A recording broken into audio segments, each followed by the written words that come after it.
My stepbrother insisted that I leave the house during my stepfather's burial. For more than 20 years, Edward lived in the shadow of his harsh stepfather, always feeling like he was never good enough. But you won't believe it. A decision in Winslow's will changes everything, revealing a truth that shakes the entire family. What happens when a will is not just about money, but also a lesson about forgiveness and love? All will be revealed when you witness the truth no one could have expected. As I sat in the middle of the house preparing for a memorial service for my stepfather, my memories suddenly came back as strong as a wave. Looking at old photos, I find myself reliving those moments again. Each photo is a part of the life I experienced with Winslow. Death, whether sudden or gradual, has a way of making us look back, not only on the good things, but also on the suffering and hurt that had passed. When my mother, Sarah, married Winslow when I was 9 years old, I could not have imagined that this event would open a difficult chapter in my life. My mother's wedding day is still fresh in my memory, as if it happened yesterday. Mom is beautiful in a simple white dress, her eyes filled with hope for a new beginning. But Winslow is a different person. He wore a solemn black suit, as if carrying a melancholy feeling, as if to confirm that he was no part of the happy atmosphere that day. From the beginning, I felt the severity and dryness in every action of Winslow. He was not like the father I had imagined in my head, but someone who was always strict, never showing any emotions. His cold look towards me seemed to contain a concern or maybe resentment for having to take on the responsibilities of a stepfather. I wondered if he could really love me, or if he was just trying to adapt to a role he didn't want. The older I get, the more I feel Winslow's coldness and unapproachability. Every time I achieve something, it's not praise or encouragement, but a cold stare, a reminder that I can do better. The words he often told me, "You need to work harder, otherwise this cruel world will swallow you up and throw you away," echo in my mind every day. Looking back, I wonder if Winslow was trying to teach me how to face life's challenges in his own way. Although at the time I felt like his criticism was just unreasonable frustration, now I realize that maybe what he did was so that I could face this harsh world in a calm way. Stronger. His rigidity was probably his way of loving me, although I never understood it until he was no more. Life under this roof is not easy. Every day, from meals to family gatherings, I have to follow a strict rule set by Winslow. You must sit up straight, use the correct fork, and only speak when asked. Every time I deviated a little from what he expected, I would receive a cold look or even a merciless criticism. I thought these rules were just small things, but they had penetrated deeply into every part of me, making me always feel like I was never good enough, never perfect enough in his eyes. Although the years living under the same roof with Winslow were not easy, deep in my mind, a part of me still hoped that one day he would look at me with the love and recognition that I felt, always yearned. During those years, although I never received the love I wanted from him, I now realize that he left me valuable lessons about patience, responsibility, and perseverance. I will forever engrave those lessons in my heart and carry them with me throughout my life. Every family vacation is supposed to be a fun, relaxing occasion, but under Winslow's direction, they feel more like military training exercises than fun-filled travel. Everything had to be planned meticulously down to the minute, and if we made even a small mistake, Winslow wouldn't stop grumbling. I remember one time when our family was traveling and we missed a turn, causing us to arrive at the museum 15 minutes late. Throughout the rest of the day, Winslow was in a bad mood, and he kept complaining about the time wasted and our lack of preparation. That all began to change when John, my younger half-brother, was born 3 years after my mother's wedding. Winslow suddenly has his son, and of course all his attention is focused on John. I saw a clear change in Winslow, especially the smile he gave John as he held his newborn child.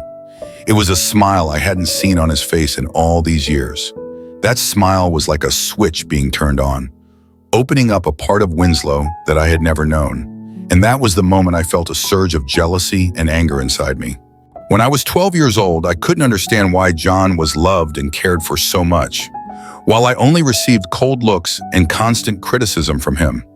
The difference between how we were treated was so obvious, and it became an indelible pain in my heart. John's every little accomplishment was celebrated and celebrated, while my successes, however notable, received only a nod and a reminder of what I could do better. When I reflected on that injustice to my mother, she just gently said that Winslow loved me too, Edward, but I still couldn't feel that love. Mom said it was rough love, that he wanted me to be ready to face the world out there. However, for me, what I received was not love. When my mother got sick and passed away, my family began to change in ways I could not have imagined. Although Winslow remained stern, I began to realize that perhaps his actions were not coldness, but personal restraint, something I did not understand as a child. When I saw him change my mother's pillow or support her, I felt a part of his affection that I never thought he could express. This made me realize that his feelings weren't absent, but he just didn't know how to express them. When my mother passed away, I felt like my family was broken. Tears and silent prayers covered her mother's funeral. Winslow stood silently throughout the ceremony, his face as blank as a statue. Even though the gap between us seemed insurmountable, I still wanted to get close to him, wanted to express my pain, but I couldn't. After his mother passed away, John got married and left, leaving only Winslow and I in the large house, a place full of memories. Caring for Winslow in his final years was no small challenge. Although his health was failing, his rigid personality and criticism did not subside. In fact, the conflicts between us became more and more intense, sometimes so tense that I felt like I could cut the air between us. However, even so, sometimes I caught a glimpse of gratitude in his eyes, a slight change that I had never seen. Those rare moments made me unable to give up on him, even though everything around me was full of difficulties and challenges. One of those moments was when I stayed up all night to take care of him while he was sick, or when I taught myself how to make his favorite dishes when he was too weak to cook for himself. Those situations, although infrequent, become rare moments in this stressful life. Most of the time, I feel like I'm taking care of a stranger, someone I can't fully connect with, even though he's been living under this roof for so many years. We live in a silent truce, where none of us really knows how to bridge the gap that has gradually developed over the years. Winslow's personality, cold and rigid, made me never dare to think about building a serious relationship or getting married. I don't want to face the same problems I went through with him. In fact, I never even dreamed of a warm feeling from him, and it made me feel alone, even when we lived together. When Winslow died at age 65 of a sudden heart attack in the evening, I couldn't prepare myself. Everyone around me showed their respect as I prepared for his funeral. My younger brother John arrived with his wife Georgia and their children, 5-year-old Lily and 3-year-old Max. This was the first time I saw John again in many years. Even though he had changed, looking older and more serious, I couldn't help but remember our early days, when John always seemed to have the power in the family, as if everything must revolve around him. The funeral is a sad event, but also full of contradictions. I stood there, listening to the praise of Winslow, a man described as a family man, someone who always put family first, and a great community man. I couldn't help but wonder, did these people know about the Winslow I lived with?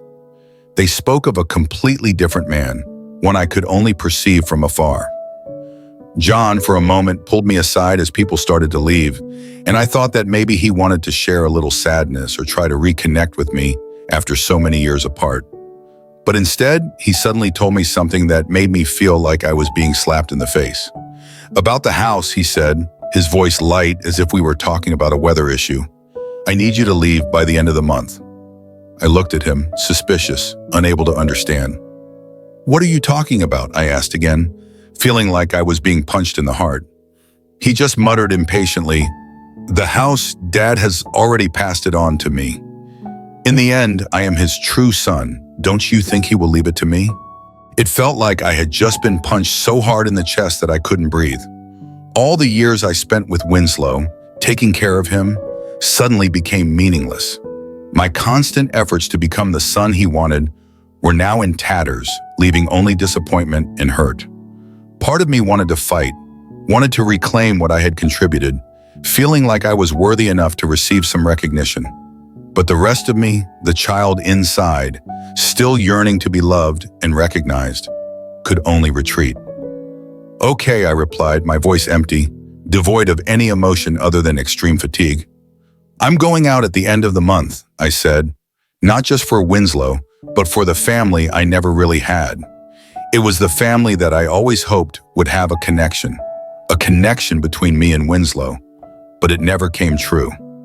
I watched John walk away with Georgia, hand in hand, the children running ahead, and I felt an overwhelming sadness. That evening, I started packing boxes full of memories, items I didn't know if I still wanted to keep. As I sort through the belongings accumulated over the years, I can't help but wonder if Winslow was right. Does everything I have done, all my efforts throughout my life, really matter? Sometimes, despite our best efforts, there are times when we can't find a sign that we did it right. This world is so cruel, and I began to feel like I was invisible, my contributions unrecognized. A week later, I sold my childhood home. Linda, my mother's older sister, was staying with me, trying to help me figure out what to do next.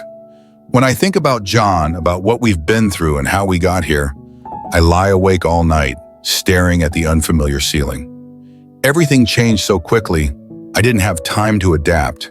I didn't have time to fully understand the complexity of this relationship. John was clearly the most loved child in the family. Winslow gave him attention and affection that I had never received, from birthday parties full of friends to expensive gifts just because he was his son. The satisfied smiles when he brings back a good report and are always what I wish for, but never get. I remember one birthday for John when he was about 8 years old. Winslow rented an entire arcade for John and his friends. I was 17 years old at the time, and I couldn't help but compare it to my birthdays, which were usually just a simple meal and maybe a small gift. But as John grew up, something changed. The cute boy who followed me around and wanted to play with me gradually became a depressed teenager who was no longer interested in anything. He began to see me as invisible and even became angry with us, especially with his parents. It felt like I was watching a stranger take over my younger brother's body. The feelings I once had for him gradually disappeared, replaced by coldness and suspicion. I still clearly remember one time when John was about 16 years old. At that time, we were having a meal together when Winslow, as always, began to ask about John's academic results. But this time there was something heavy hanging in the air, an indescribable tension, as if something was brewing that I couldn't grasp. This is a regular thing, but that day, John couldn't keep calm. He started shouting, talking about his contempt for living under Winslow's control, about the pressure he had to endure every day. He rushed out of the house, slamming the door so hard that a painting hanging on the wall fell to the ground. Winslow sat there, his eyes glassy, his face old and sad, very different from the man I had imagined chasing after John and pulling him back. He just sat there like a rock, not knowing what to do. The situation only got worse as John grew older. He started dating loudly, flirting with one girl after another, each relationship ending in obscurity. Late nights, arguments, and endless debates with Winslow kept the atmosphere in the house tense. I try to stay away from those conflicts, but it cannot be denied that the tension has affected me a lot. Every time Winslow tried to admonish John about respect and duty, he smirked and replied, "You can't control me anymore." In Winslow, his face at that moment was a mixture of rage and despair, an emotion I had never seen before. Then one day, John walked into the house with Georgia and declared her his wife. We, the whole family, had no idea who he had been dating for so long, let alone getting married. Georgia, who was only a little older than John, stood beside him, and in a cold statement, John said that they had eloped to get married. I will never forget the expression on Winslow's face when he heard this news. For the first time, he was silent. My mother tried to calm the situation, welcoming Georgia into the family, but the atmosphere was tense. Winslow seemed to be trying to stay calm, looking for words to say to his son, but all that remained was heavy silence. Georgia affirms that she wants to live separately and does not want her family to interfere in her private life. And so, without saying goodbye, John packed his things and left, just like that. John promised to visit again and keep in touch, but those promises were quickly broken. Weeks turned into months. I didn't receive a call or a text. When there was contact, it was just short, hasty calls, carrying a bit of anger, as if everything was my responsibility. I thought for sure John would come back when my mother got sick, but he didn't come back. John still asked how my mother was doing, but there was always a reason not to visit. Work was busy, the kids were sick, the car broke down. Just like that, everything becomes blurred. I remember sitting by my mother's hospital bed, looking at her expectantly every time the phone rang, hoping it was John. But most of the time, it's not him. In the end, I was the one who had to call to tell her that my mother had passed away. John heard the news with a voice full of regret. He admitted that he had not visited my mother as much as he promised. He said he would come to the funeral, but in the end he didn't come, only sent a bouquet of flowers and a condolence card. At that time, my feeling of loss was indescribable, like a physical wound. I stood at the funeral watching John not show up and wondering how our family could have become so distant. And now here we are again. John comes back, but not out of love or obligation. He just came to take what he thought belonged to him. When I think of John walking into the house, acting like it's his right after so many years of leaving us, I can't help but feel angry. All the nights I stayed up with Winslow, the times I took him to the doctor, cooked for him and paid the bills, how could all of that not be appreciated? My contributions seemed meaningless. And then I received a call that I could not have predicted. That's Mr. Thompson, Winslow's lawyer. His voice was serious and filled with tension as he announced that he needed to meet with me to discuss an important matter. He asked me to come back home tomorrow. At that time, I could not imagine what was waiting. Part of me hoped that this was just a mistake, that I wouldn't have to face leaving, but the other part of me felt scared as I started to get my hopes up. What will tomorrow bring? Is it a new opportunity or just another in a never-ending series of disappointments? Whatever it is, I'm sure of one thing. This won't be easy. I tossed and turned all night, unable to sleep, my mind full of thoughts about possibilities and prospects. What was so important that Mr. Thompson had to come see me personally? Did Winslow leave something to me? Could that be true, or was this just me once again being dragged into a disappointment I was all too familiar with? When the next morning I stood in front of my childhood home, I felt like a stranger returning to a place of which I had once been an inseparable part. And then, unexpectedly, John's car was also present on the premises. Taking a deep breath, I stepped inside. The front door with its familiar creaking sound seemed to recall all the long-forgotten memories. When I entered the room, I saw Mr. Thompson sitting across from me with a pile of documents piled high on the table. Next to him were John and Georgia, both looking agitated and worried. With a serious expression, Mr. Thompson motioned for me to sit down. The tension in the air felt heavy. "Thank you all for coming," he said, his voice cold and decisive, as if this were not a family meeting, but an important transaction. "I know this is a difficult time, but there are some important matters in Winslow's will that we need to discuss." John leaned forward, his face filled with smugness. "Let's get this over with," he said. "I want to start now because I have plans for this house." Mr. Thompson cleared his throat, seemingly feeling annoyed by John's hasty attitude. "We really need to talk about this. Winslow's will clearly specified that Edward would be the heir to all of his assets, including the house, savings, and personal effects." The whole room fell silent for a long moment. I felt like I couldn't breathe. Did I hear correctly? Winslow left everything to me after all those years of feeling like I was never good enough, always being criticized, and feeling like I couldn't measure up to John. John was the first to react, surprise and anger flooding his face. "What?" he shouted, jumping up so fast that his chair fell backwards. "This cannot happen. You are his true son," he roared. "He can't leave everything to Edward." Mr. Thompson remained calm in the face of John's anger. Winslow's will was clear. He left everything to Edward, to no one else. He said, his voice still calm, "Edward will inherit all of his assets, including his house, savings, and personal effects." The words I just heard couldn't possibly be true. It feels like I'm living in a nightmare, where my reason cannot accept this truth. After all the years of pain, lack of affection, and feeling of never being good enough, I was now faced with the exact opposite. That feeling is difficult to accept. John couldn't control his anger. He began to pace back and forth, his eyes bloodshot with rage. "Crazy," he shouted. "When he wrote this will, he must have been crazy." John couldn't keep calm.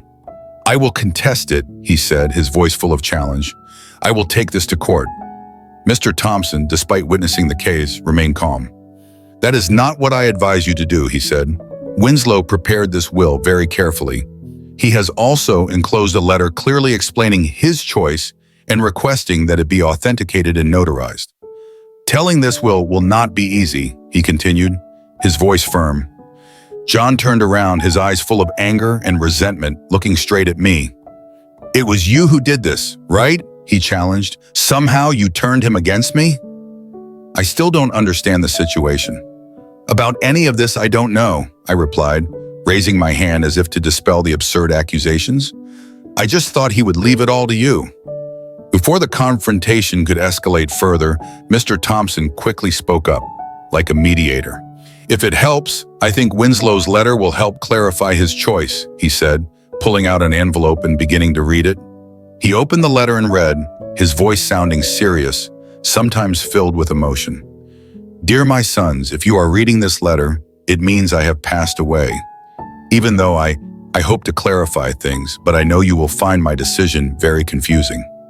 Throughout my life, I have made many mistakes. One of my biggest mistakes was not treating both of my sons equally in terms of love." He paused as if weighing each word. "I expected too much from Edward. I was too strict and never showed enough affection. And with John, I was too permissive. I didn't set clear limits, nor did I communicate them well." Important lesson. Looking back at my life in old age, I realized that a true son is defined by his actions, not his blood. And in that sense, Edward acted like a true son. Mr. Thompson continued reading, and I felt every word cut into my heart. "Edward has always been there for me in difficult moments, taking care of me even when I didn't deserve it. He demonstrated all the qualities I tried to teach but couldn't: patience, kindness, good and responsible. I leave everything to him, not to punish John, but because I cherish him." The room was silent. I couldn't hold back my tears. An overwhelming feeling of emotion. I waited all my life for these words from Winslow. The painful feelings and doubts that had been there for so long suddenly disappeared, replaced by a feeling of relief, even though it was still full of sadness. John stood there, his face red, silent for a moment, as if he couldn't believe what he had just heard. Then he turned, grabbed George's hand and left, the door slamming behind him. The car's engine roared to life, then the car sped out of the yard, a final act of disobedience echoing in the night. Mr. Thompson turned to me and gave me a gentle smile. "I know this may surprise Edward, but I think Winslow has made his choice very clear," he said, his voice quiet but understanding. "He left you a secure future, free from financial worries," he continued. I nodded, still not understanding everything. "Thank you," I said, feeling like I was still living in a dream.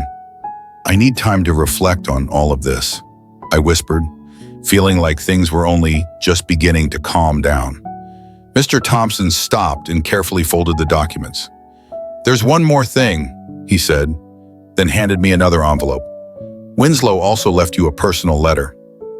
"Do you want to read it alone?" he asked, his voice low and gentle. I received the envelope from him. My hands were shaking. My heart was filled with conflicting emotions, both hope and fear. My eyes lightly scanned the familiar lines. Each character seemed like what I had been waiting for all my life. I sat down, in the quiet space of this house, just me and that letter. I opened the envelope and began to read every word that I had been waiting for so long. "Dear Edward, although I know I have never been good at expressing my feelings, I hope that this letter will partly make up for the shortcomings I have caused." Those words were like a ray of light in the darkness, giving me a feeling of both pain and liberation. I'm proud of the person he has become. Even though I failed as a father, I couldn't teach him how to show affection, because my upbringing was also challenging. I think the only way to prepare your child for life is to be strict, to challenge him. And then words of regret slowly fell like raindrops. Now I regret causing pain to my child. I understand that I was wrong. Especially over the years, compassion and your devotion has shown me what true strength is, what integrity is more than ever. You have become the person I always dreamed I could be. Son, I'm sorry for not saying these things while I was alive. With these last wishes in this letter, I hope you will find peace and protection. Remember, you are worth all the joy and happiness that life can bring. I gently closed the letter, tears silently falling. A feeling of suffocation, like a violent wave, invaded my heart. After so many years of living in the feeling of lack, in the pain of thinking that Winslow never loved me, now I received these words from him, the words I always wanted to hear.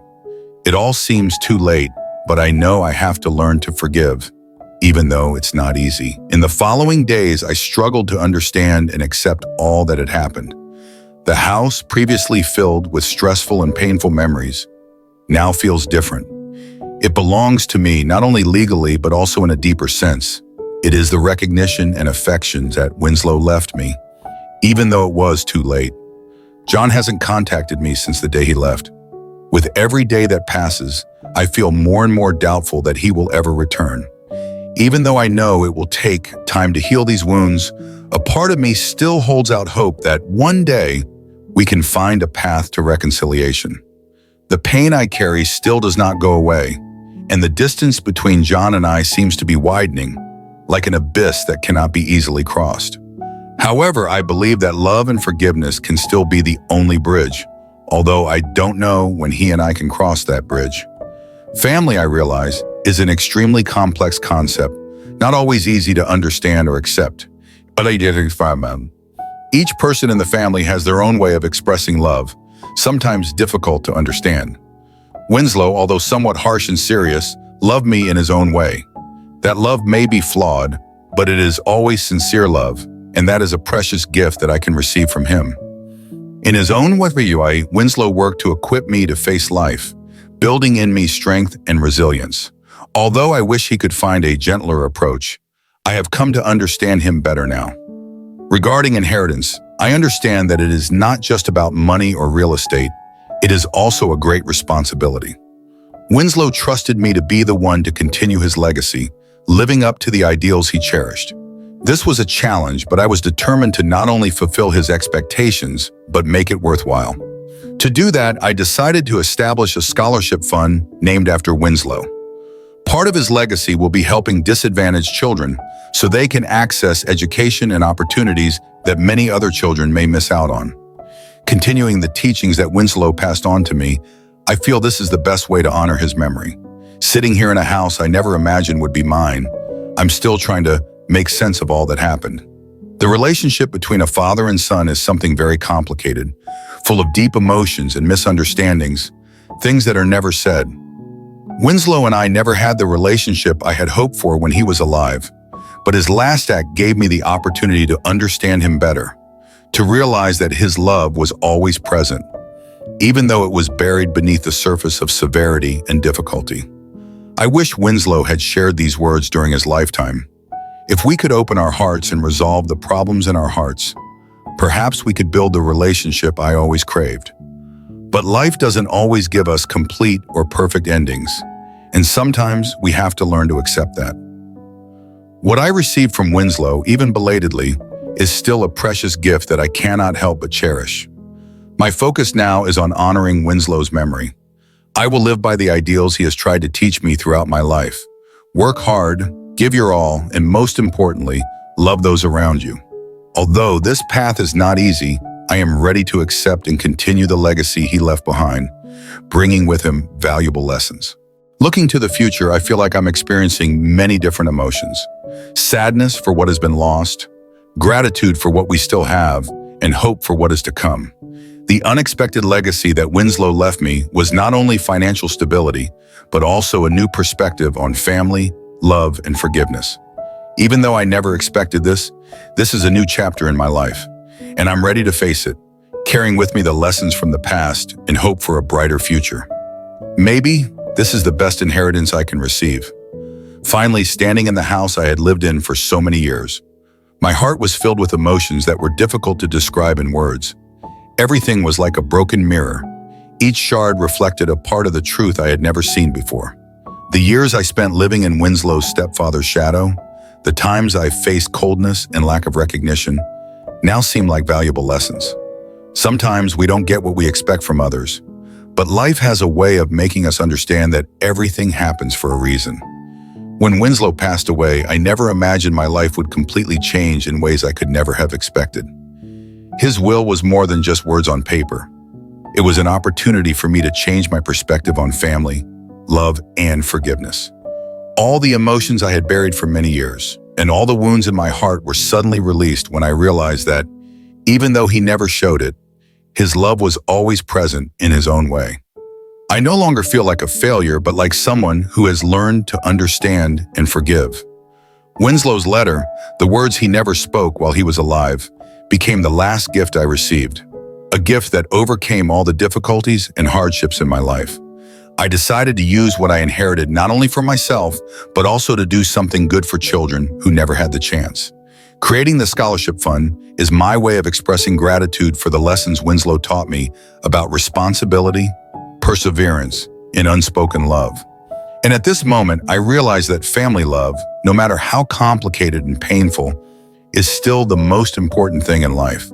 We don't all get instant recognition, but what we do from the heart, what we choose to do to change the lives of others, is the legacy we leave behind. I also began to reflect on the lessons this story taught me. Sometimes life doesn't turn out as we expected. There are times when we feel disappointed, feel abandoned, think that our efforts are not rewarded. But the truth is, those challenges are the lessons that help us grow, help us understand ourselves and the world around us. My story is not about being a winner. It's about someone who has learned to accept, forgive, and keep moving forward, even when life doesn't go as planned. If I hadn't gone through those years, I probably would never have realized the true value of love, perseverance, and kindness.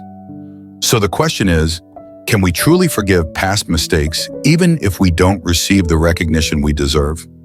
The answer may not be simple, but through my story, I realized that forgiveness, the lessons we learn from difficulties, are the most important things. This story is a reminder that life does not always turn out as we want, but we always have the right to choose how to face it, how to love, and how to forgive.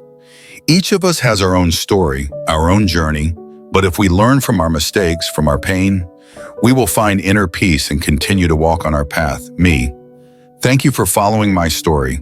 This story is not only about family, inheritance, or disputes, but also about maturity, perseverance, and most importantly, love and forgiveness.